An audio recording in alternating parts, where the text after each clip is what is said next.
this topic, and we would consider social anthropology and emergency. Social anthropology, are there similarities, are there differences? And also social anthropology in the Ebola emergency context, some of the lessons that we learned as Oxfam, and also key recommendations from that.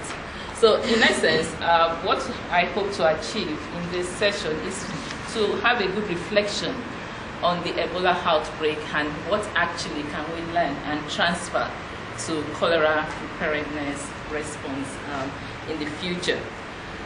Before I go on into sharing some of our lessons learned, by saying social anthropology, that kind of connotes that there are other types of anthropology, isn't it? So what actually do we mean by social anthropology? Let's make it a bit participatory. What do we mean by social anthropology? Yes?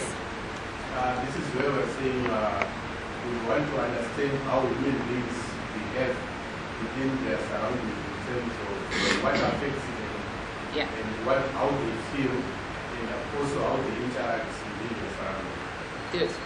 That's fine. Any other thoughts? Yes? Maybe there's also a picture of how that evolves over time. Over time, okay. That's fantastic. So we'll be looking closely into that and also trying to reflect on, did we actually do that in Ebola response in West Africa? And if we did, when did we do it? And also, what impact did it actually make in the response to Ebola? So did we ask questions around, understanding the society better?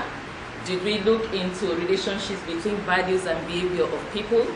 And also, did we also take time to find out about practices, about beliefs, about traditions in the response to Ebola?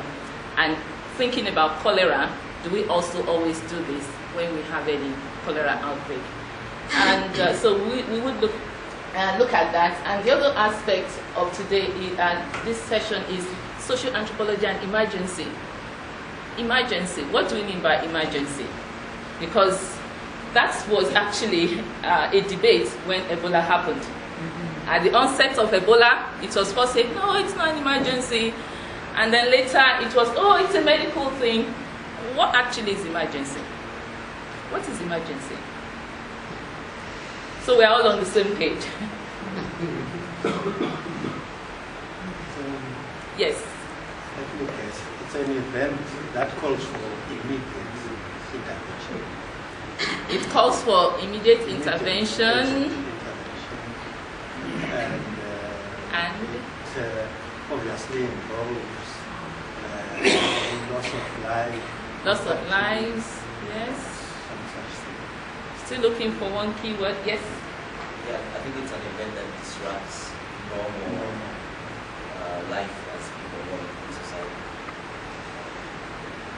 Okay. Yes.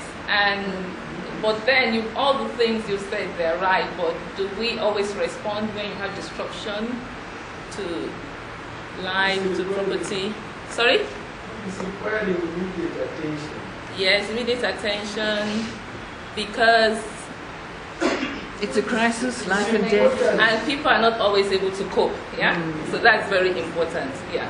So one would now wonder, why did it take so long to declare Ebola as an emergency if it actually meets all this criteria? So these are some of the things. And also, talking about cholera, why does it take so long at times to declare cholera as an emergency? Because there's always this thing about, oh, it's endemic, it's not yet an emergency. So something to keep in mind as we reflect together.